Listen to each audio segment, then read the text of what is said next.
chtěl jsem poděkovat všem lidem, kteří mi píšou a píšou mi, že mi drží palce a že na mě myslej a že mi budou fandit třeba i doma u televize. Děkuju moc, nestíhám na to všechno odepsat, protože se na to nedokážu teď úplně plně soustředit, ale moc vám za to děkuju a jsou to pro mě takové slova podpory teď v tu chvíli.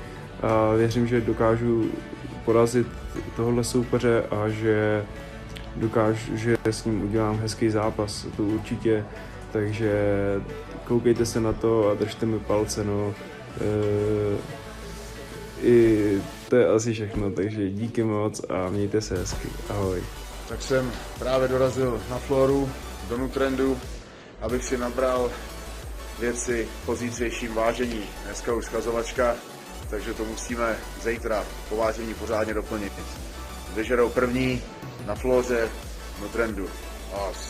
Zatím, co vy ostatní se valíte, regenerujete před zápasem, tak mě London Shoe stále ničí.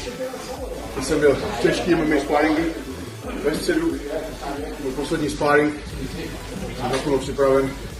Příprava je tvrdá, ale o to bude moje premiéra. Pokud budu lepší, bude na ulice, bude TKO.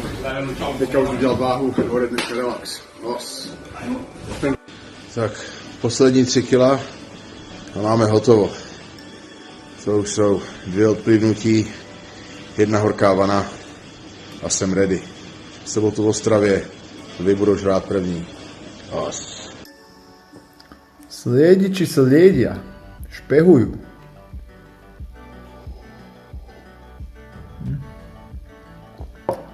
Len špehujte. Len sa pozerajte. Dobré ráno. Pôjdem sa postaviť na skurvenú váhu.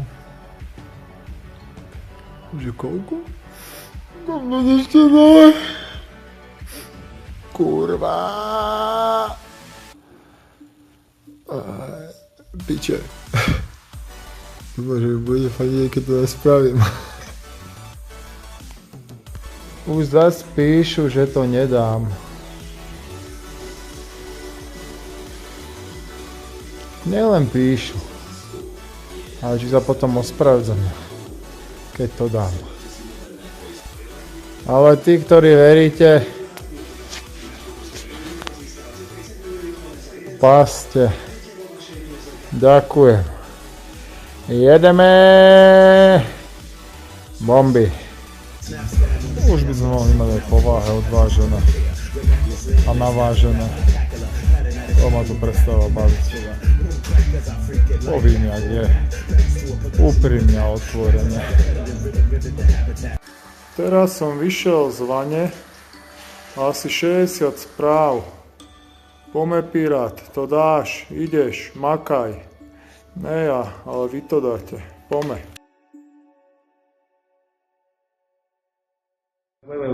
Wait.